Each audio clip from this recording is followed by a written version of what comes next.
Bismillahir Rahmanir Rahim. Alhamdulillahi Rabbil Alameen. In the name of Allah, most gracious, most merciful, all praise is due to Allah, Lord of the worlds. And may the peace and blessings of Allah be sent to our beloved Prophet Muhammad and his companions and his family forever. I begin with the greeting words of paradise. Assalamu alaikum wa rahmatullahi wa barakatuh. One of the great blessings in the Ummah and the nation of Muhammad, peace be upon him, is that Almighty Allah subhanahu has raised up individuals in this nation who carried the inspiration of the Prophet, who although they did not live in the time of the Prophet, peace be upon him, they were blessed with a type of insight that extended and continued the beauty of the Sunnah.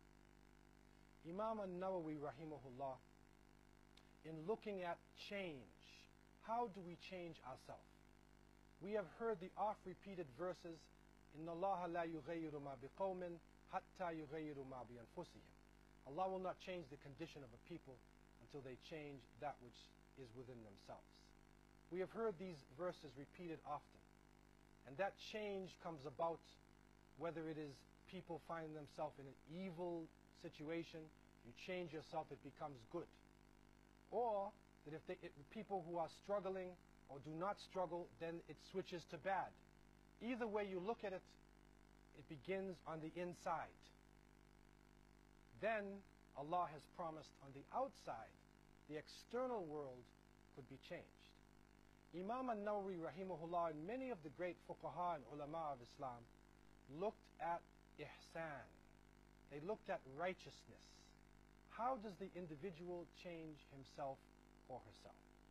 Imam an-Nawawi rahimahullah left us with 5 principles in this area. The first is taqwa Allah fi sirri wa alaniya, that we should fear Allah, have the consciousness of Allah, hope in the mercy of Allah, in secret and in the open. What normally happens is that people will fear Allah in the open. If they are around other individuals in the mosque, if they are being seen by the eyes of people, then they will act as though they are pious. But is that prayer that is made at home being done in the same way as the prayer made in the masjid? Will the person give secretly in the same way that he gives openly? Will that individual, on coming back from Hajj, from the pilgrimage, and being alone in his shop, will he keep the prices the same, or does he raise the prices above and beyond what he deserves? That type of change, when a person fears Allah in secret and in the open, now he is entering into Bab al-Ihsan, into the door of righteousness. He is entering into that area where the change comes about from within. The second point is living according to the Sunnah in word and in deed. So the person not only says, I believe in the Sunnah, I follow the Sunnah, but the person actually lives out the Sunnah. And so the way of the Prophet ﷺ, from his personal actions that he gave to us in Sharia, to what he did with his family, to how he set the mode for the Muslims to the day of resurrection. This can be attained through caution and good character. And so a Muslim is a cautious person. We don't just jump into situations. The Prophet, peace be upon him, said, Al-ajala min ash-shaytan, that being too hasty is from the devil. And so we need to contemplate what we are doing. We need to make istikhara, to ask Allah to make the right choice before we make big changes in our life. And our character needs to be good. If we have that good character, then we can truly live according to in the Sunnah, in word and in deed. Number 3 is indifference to whether people accept us or reject us. If we are pleasing Allah subhanahu wa ta'ala, that is what we need. Whether the people like the style of your clothing, if they think your clothing is too wide, if she feels I'm being too modest, I'm not showing my stomach, I'm not exposing my hair, if he is following the ways of the non-Muslims in his dress, he's wearing tight pants, he's wearing earrings in his ears, he's confusing his own identity. No. We stick to the sunnah of the Prophet, peace be upon him. A man is a man and a woman is a woman. We are modest in our dress. We don't change our style or change our lives because Paris or Rome or London or New York is making a change. And we don't mind if somebody accepts us or rejects us, as long as we gain the pleasure of Allah subhanahu wa ta'ala. This quality is gained through patience and tafweed al-amr ilallah, entrusting the affairs to Allah subhanahu wa ta'ala. And so if we have the patience when we hear things said against us, if we have patience and we entrust ourselves to Allah subhanahu wa ta'ala, He is the best to protect. And He is the one that will truly take account of us. Number 4 is ar-rida. It is satisfaction with Allah in poverty and in plenty. Of course, people are very satisfied with Allah if they have a lot. If there's food on the table, if their house is big, if their vehicle is nice, if there's money in the bank, then they're well satisfied. Alhamdulillah.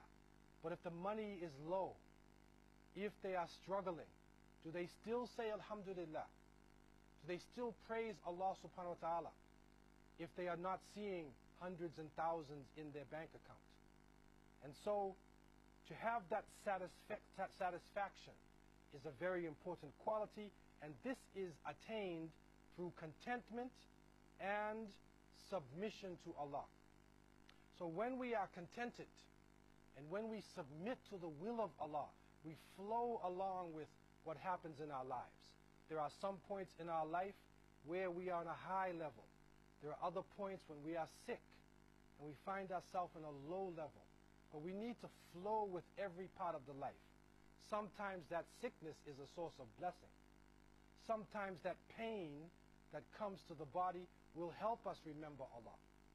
Sometimes the losing of the wealth will bring us closer to the Creator of the heavens and the earth. Sometimes if we do not have the latest fashions from New York or the latest fashions from Italy, then we would turn back to the Sunnah of the Prophet, peace and blessings be upon him.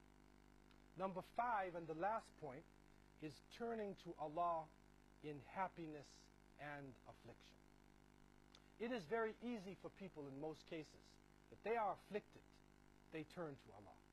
They become sick and Ya Allah, their hands are raised in dua. They are finding themselves under the gun. But when they are in happiness, do they still remember Allah?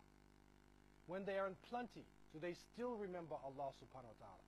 The believer is one who's getting up for Fajr, no matter whether he's hungry in Ramadan or whether it's outside of Ramadan. The believer is the person who turns to Allah constantly, and this quality can be attained through shukr, through gratitude, and seeking refuge in Allah from affliction. And so this shukr, this true thanking of Allah, should be a constant one. We thank Allah when we are in harm's way. We thank Allah when we are in happiness. We thank Allah in all different tests. Whether it appears to be positive, it appears to be negative. The negative can sometimes be positive, and the positive can actually be a negative. And so let us remind ourselves, as this great scholar, rahimahullah, has reminded us, that the true ihsan, worshipping Allah as though you are seeing Him, and if not, as though He sees you, that this type of ihsan is gained through striving, through making a change in our character, a change in our life, flowing with the will of Allah, and being pleased with Allah in all circumstances. May Allah accept us. May Allah help us to remember Him in all parts of our life. I leave you with this thought. Wassalamu alaikum.